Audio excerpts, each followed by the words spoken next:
Premier temps, dégraisser la peau, la meilleure, c'est le mélange éther-acétone à 50-50. Puis il faut vraiment quasiment abraser. Ça va? De toute façon, comme elle est anesthésiée, elle ne sent pas trop. Donc en principe, il faut respecter les unités anatomiques. Mais je ne sais pas si vous voyez bien, mais de ce côté, elle a une petite ride qui déborde.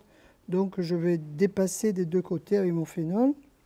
Et je vais m'arrêter sous la mandibule, sans trop descendre dans le cou. Mais si je devais, pour un full face, descendre un peu dans le cou, je le fais à ce moment-là avec un coton qui est quasiment sec et de façon très légère. On a juste une petite desquamation, mais ça suffit pour uniformiser la couleur. Voilà, ça c'était le premier temps. Ensuite, je pique dans le flacon et petit à petit, je mets quelques gouttes sur mes petits cotons-tiges.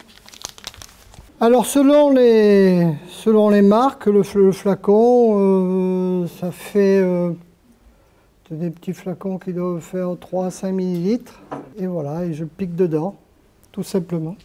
Voilà, j'humidifie mon coton-tige suffisamment. Je fais attention de ne pas m'en mettre sur le doigt. Vous avez remarqué que j'ai une main qui est gantée. Voilà. Et l'autre main, comme je tourne sans arrêt mon petit coton-tige et que je fais des va-et-vient, je ne peux pas le faire avec les gants. Moi, j'y arrive pas. Mais je vois que Jean-Luc Vigneron, c'est pareil. Voilà. Fermez les yeux. Je tire bien ma peau. Et voilà. Alors je passe sur la lèvre copieusement. Donc je tire la peau, je déplie. Alors là, il n'y a aucun danger. Il est évident que quand on fait un périorbitaire, il faut être très méfiant. Et il faut ne passer sur les paupières que quand le coton est sec, c'est-à-dire qu'on a fait le front par exemple, et à la fin je fais la paupière, de façon à ce qu'il n'y ait aucune goutte qui coule. Et je mets un collier pour la protection des yeux, bien sûr. Voilà, je passe, je repasse jusqu'à ce que ça blanchisse.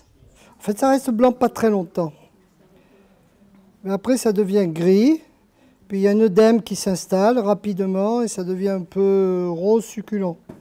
Voilà, donc là, j'ai fait un premier passage. Je vais mettre un deuxième gant. Et j'avive le fond des petites rides.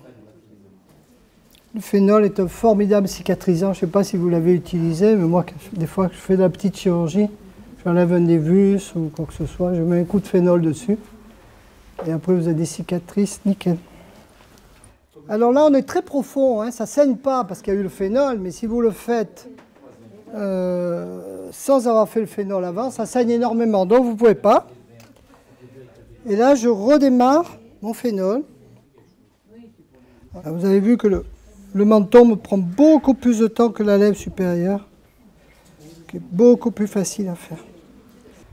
Je déplie la commissure et j'insiste bien. Très souvent, les petites rides radiaires persistent. Ah, il faut s'acharner. Hein. C'est un aspect grisé, ça me convient. Il ne faut pas que ça devienne noir quand même. Hein. Si ça devient noir, c'est qu'on est trop profond. Alors on enlève les gants, on prend le ciseau. Et vous me coupez des tout petits morceaux. Et il adhère plusieurs jours sans problème. Hein. Alors ça, tu le mets pour l'occlusion, la pénétration. Si tu ne le mets pas, tu as 50% d'effet en moins, voire 80% d'effet en moins. Donc si tu veux faire quelque chose de très light, si tu veux faire des paupières, tout ça, tu ne mets pas de sparadrap. La patiente se remet, si ça ne tient pas, un peu de vaseline. Tu peux remplacer la poudre jaune par de la vaseline. Alors j'essaie de ne pas mettre le sparadrap dessous au même niveau, de faire des échelles, de façon de les décaler, de façon à ce qu'il n'y ait pas un trait droit qui marquerait la limite du phénol, tu vois. Des antalgiques après là? Oui, c'est indispensable. Voilà. Encore. Alors au niveau de la commissure, ça tient toujours très mal. Alors moi ce que je fais, c'est que je rajoute 2 petites boules de coton. Alors coupez-moi un petit carré là. De façon à assurer l'occlusion. Et vous leur dites, ce qui est très important, c'est qu'elles se mettent de la vaseline dans dans l'espace, dans tous les espaces où ça se décolle, pour assurer l'occlusion. Et encore un petit bout. Ouais. Et c'est fini. Voilà. Donc là, l'idéal serait d'enlever demain à la même heure. Mais elle l'aura peut-être puisque mon assistante ira la voir et s'occupera d'elle. Voilà. Parfait.